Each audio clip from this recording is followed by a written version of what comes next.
Okay, in this lesson I'm going to show you guys how to animate with a link constraint. What a link constraint does, we learned about linking in the last lesson, where we basically created a hierarchy. So now when one object moves, the right objects move with it. So in this case, the lower arm is parented or linked to the upper arm, so that when the upper arm moves, the lower arm moves with it. But there are going to be situations where that link, we need to break that link every so often. So obviously, like, think about when a character picks up an object, right? Once he picks up that object is linked to him. So where he moves, the object goes with it. So to demonstrate this, we're going to use our robot arms to pick up an object. And you can just create a simple cube or cylinder, just anything that you can have your arm pick up. So first thing we're going to do is we're going to take this sphere and we're going to go over to the motion menu, and we're going to click on transform and then assign controller, and then pick link constraint. So you can see that some options pop up here, but we're not going to worry about that just yet. First, we're going to create the animation of this arm. So I'm just going to move over in the timeline. Let's put our auto key on, click the key to create keyframes to start. So now I'm going to start animating this object. And I'm just going to basically move this into position. And be sure, in Alt-W, I'm just going to use my other views to make sure I am connecting with that cube, which I can see that I am not quite yet.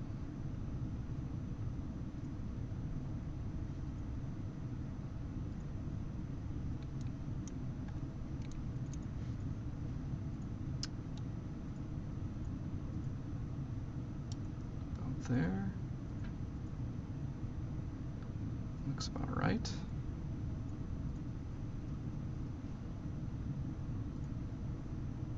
Let's tilt it just a little bit more.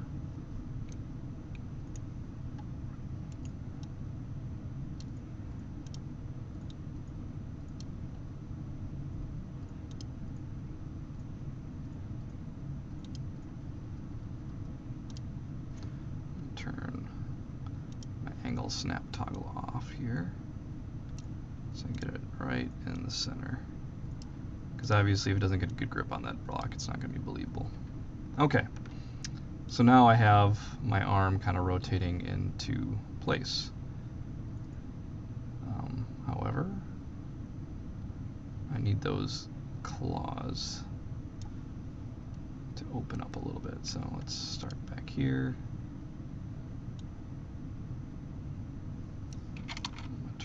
Snap toggle back on so I can be consistent. You know what, let's do this. Let's create a key right there. And then right about at frame 10 is when I'll have these open up a little bit.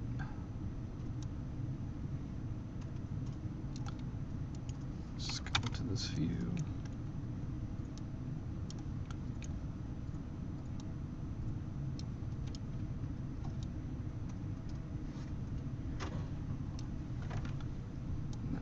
Frame 15, I'm going to have them close on the cube. Okay. So now it's going to grab the cube. Okay. So at this point, I need the cube to link to the, we'll say, wrist, because it's kind of like your arm, that you can move your wrist and anything you hold will move with it. So for me, that's that center piece right there. So I'm going to click on the cube.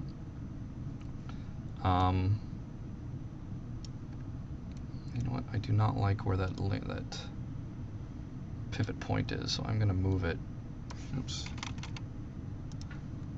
Remember, before you animate, and that was my mistake, you want to make sure that that pivot is exactly where you want it.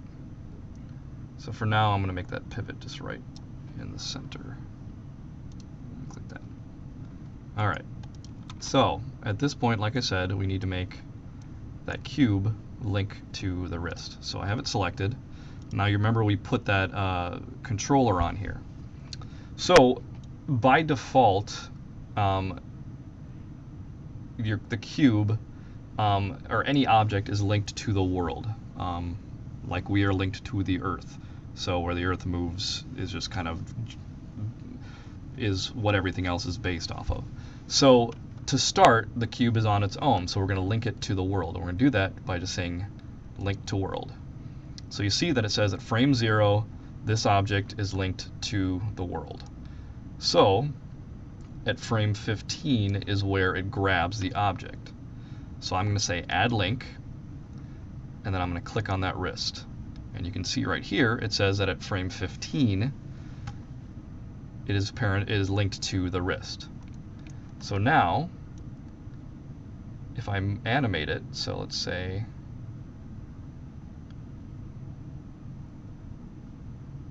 let's move, oops,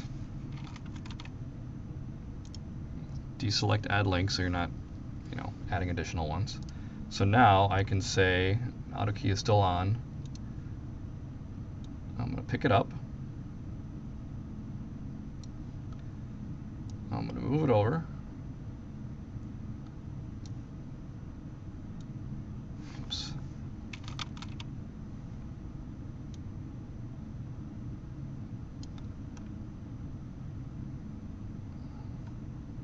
Let's do this.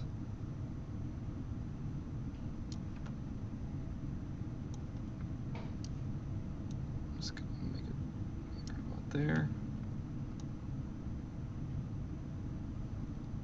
And I'm going to turn it.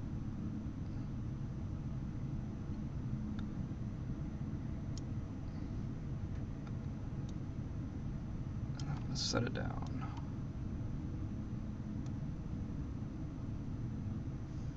I'm not sure. Let's look at the side view to make sure.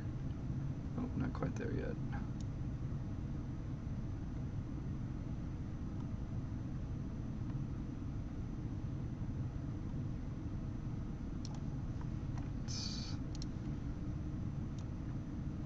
It's nice. Yeah, there. Okay. So now we have it moving up.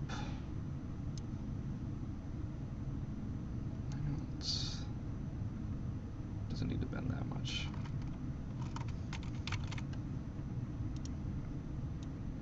What the snap toggle does is it, you can see that when I rotate it, it just does it in kind of even increments. So it picks it up, moves it.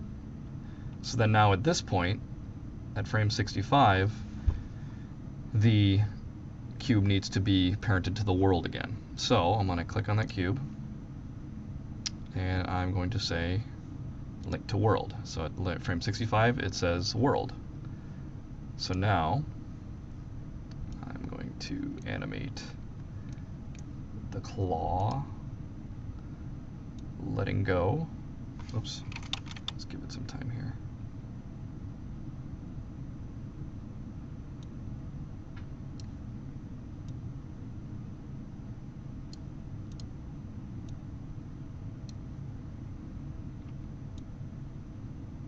Oops, I need that keyframe, so I'm going to hit shift. Gotta make sure that you're creating keyframes for all. So what I'm doing here, as you see at this point, is when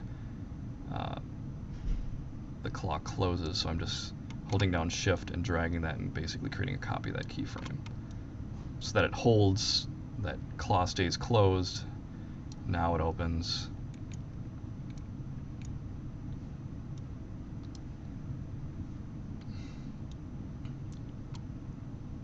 And then let's give it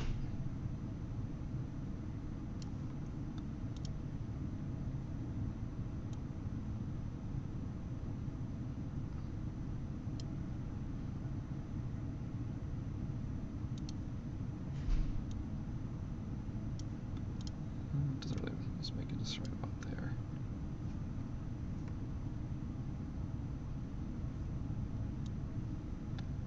So there we have it. So play it from start to finish. Oops, turn auto key off.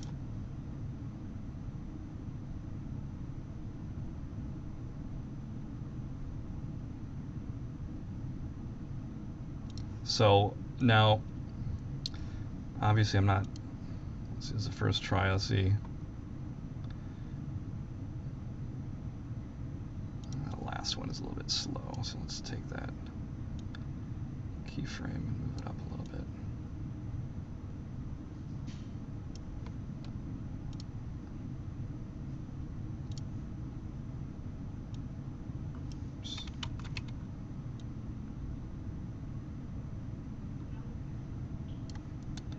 Now, what's going on here?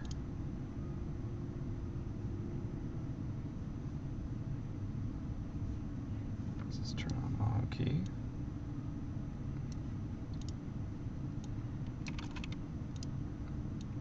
There we go. Okay. So the only other thing that I would say that you need to remember is that if let's say you want to tweak the animation, so like you're changing, let's see, let's go back here.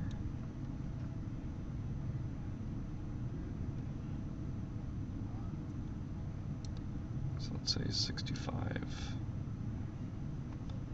Let's create a key right there.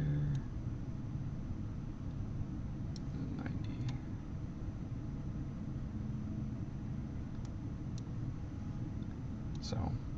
So if you change your keyframes, let's say let's say I wanted like this to grab it sooner, that you need to be sure and go into your motion menu and change where these targets happen. So right now I have it at frame 15 and frame 65. Let's say I wanted some more animation in the beginning, so I need the arm to pick it up at frame 20. I can do that by just deleting links and then recreating them or adding them with these three options right here.